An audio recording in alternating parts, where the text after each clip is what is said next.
এই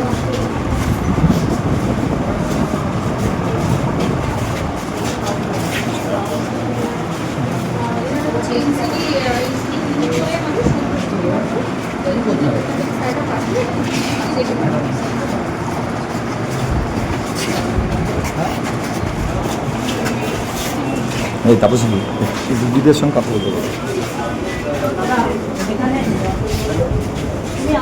স্বাস্থ্য পরিষেবা খতিয়ে দেখতে আচমকায় হাসপাতালে বিজেপি বিধায়ক অসীম কুমার বিশ্বাস। সাধারণ মানুষের স্বাস্থ্য পরিষেবা কতটা সঠিকভাবে পৌঁছেছে, হাসপাতালের বর্তমান পরিস্থিতি কেমন রয়েছে, চিকিৎসা ব্যবস্থায় কোথাও কোনো ঘাটতি আছে কিনা, সেই সমস্ত বিষয় খতিয়ে দেখতে আচমকায় হাসপাতালে পরিদর্শনে গেলেন রানাঘাট দক্ষিণ বিধানসভার বিজেপি বিধায়ক অসীম কুমার বিশ্বাস। এদিন তিনি রানাঘাট দক্ষিণ বিধানসভার অন্তর্গত রানাঘাট আনুলিয়া মহকুমা হাসপাতাল এবং হবিবপুর যাদব দত্ত গ্রামীণ হাসপাতাল ঘুরে দেখেন।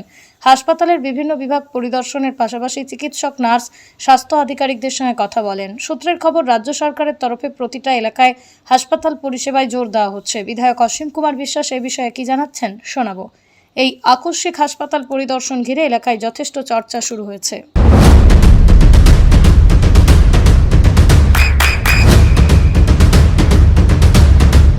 বৃষ্টিতে স্বস্তি। বৃষ্টি অ্যাকোয়া বিশুদ্ধ পানীয় জল। সরকারি নির্দেশের পর সমস্ত যে হাসপাতালগুলি সেগুলো রীতিমতো পরিদর্শন করছেন, কি কি পরিকাঠামোগত অভাব দেখতে পাচ্ছেন এখনো পর্যন্ত? দেখুন, এক একটা হসপিটালে এক এক রকমের প্রবলেম বেশি। যেমন রানাঘাট হসপিটালে আইসিইউ মেশিনগুলো আছে, এক্সরে মেশিনগুলো আছে, সেখানে অপারেটিং স্টাফ। ওখানে যে ব্লাড কানেকশন করা যে গাড়ি অনেক বছরের পুরনো, ওই দিয়ে চলছে, মানে ওটা একটা ভাইটাল সমস্যা।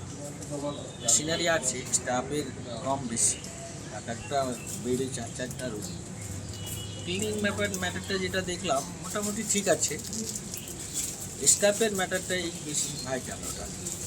আর এই যে আমি বর্তমান যে হসপিটালে দাঁড়িয়ে আছি, এখানকার মেইন সমস্যা হচ্ছে এখানকার যে ইনফ্রাস্ট্রাকচার, ওটা এখানে হসপিটালের যে ভাড়াগুলো আছে এগুলো পুরোনো।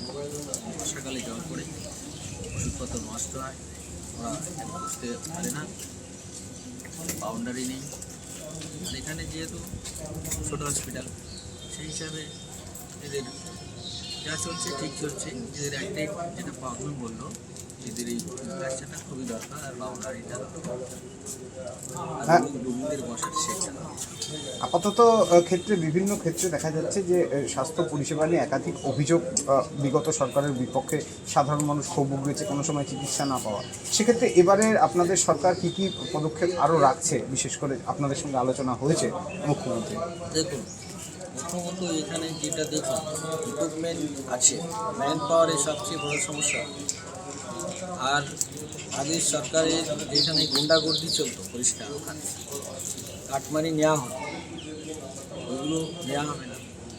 তারপরে এই ওয়ার্ডগুলোতে নার্সেরও কমই আছে, কিছু কম আছে। সবচেয়ে ক্লিনিং তাই পাইকার, সব আমরা কুইক অ্যাকশান নিচ্ছি। এর পরবর্তীতে আর কি কি ভিজিট করবেন? দেখুন, আমাদের ভিজিট তো এক এক দিক দিয়ে, এটা স্বাস্থ্য ক্ষেত্র ভিজিট করছি, এরপরে আমরা মোবাইল স্কুলগুলোতে ভিজিট করতে হবে। এই যে রোগীদের সমস্যা শুনলেন, কতটা তৎপর হবেন তাদের সমস্যার সমাধানে? হ্যাঁ, এটা তাড়াতাড়ি এটাকে সমস্যার সমাধান করা হবে। রোগীদের সমস্যা বলতে এখানকার হসপিটালে খালি ওদের দাঁড়িয়ে থাকে, মানে একটা সামান্য কিছু টাকার জন্যে, একটা শেডের জন্যে একটা লোহার বেঞ্চ বানিয়ে দিলে লম্বা করে, তাতেই তো রোগীরা বসতে পারে। ফ্যানেরও তো অভাব রয়েছে, ফ্যানও নেই। আর একটা বিষয় যেটা বারবার উঠে আসছে, যে কোনো রোগী বা পেশেন্ট যদি ভর্তি হয় তাকে রেফার করা হয়। এই সিদ্ধান্তটা কবে থেকে বদল আসবে বলে মনে করছেন? সঠিক চিকিৎসা যদি পায় তাদের তো আর রেফার করতে হয় না, কারণ হাসপাতালগুলোর উপরে নির্ভরশীল যে দরিদ্র মানুষগুলো, তারা সেই ক্ষেত্রে কোথায় যাবে? বড় সমস্যায় এতদিন ধরে ভুগছেন তারা।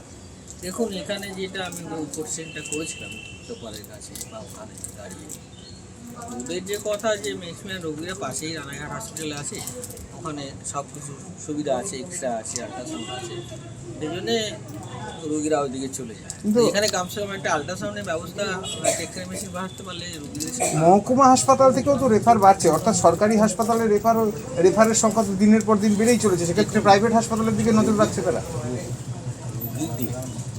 রোগীদের চাপ তো অনেক। আমি নিজের দিকে আসলাম, একটা বেডে 4টে করে রুগী আছে, তো সেক্ষেত্রে যে সিরিয়াস হয় তাকে রেফার করতে হয়। আর অনেক এমন এমন রুগী আছে যার ব্যবস্থা এখানে নেই, তারা রেফার করে।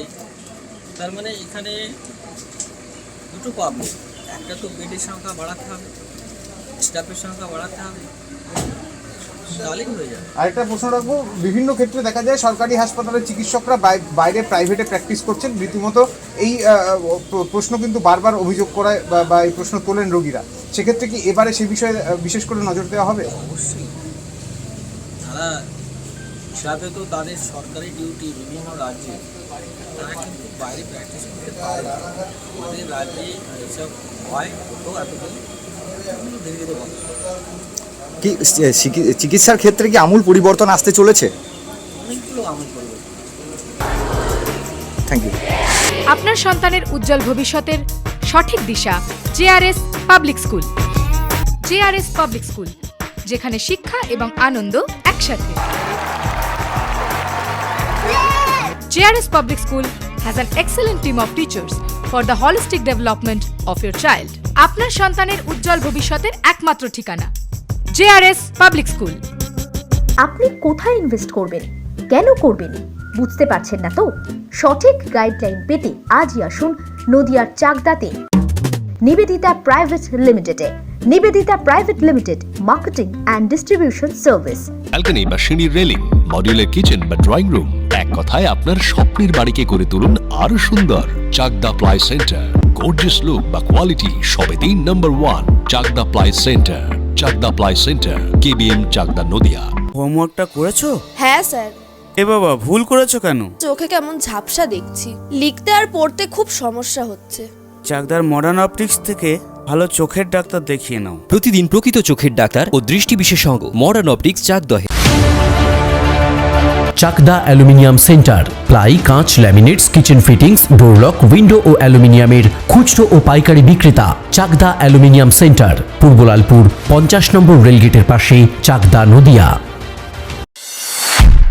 নদিয়া জেলার সবথেকে বড় বিল্ডার্স চাকদার মা মনসা বিল্ডার্স, রড ও সিমেন্টের পাইকারি ও খুচরো বিক্রেতা।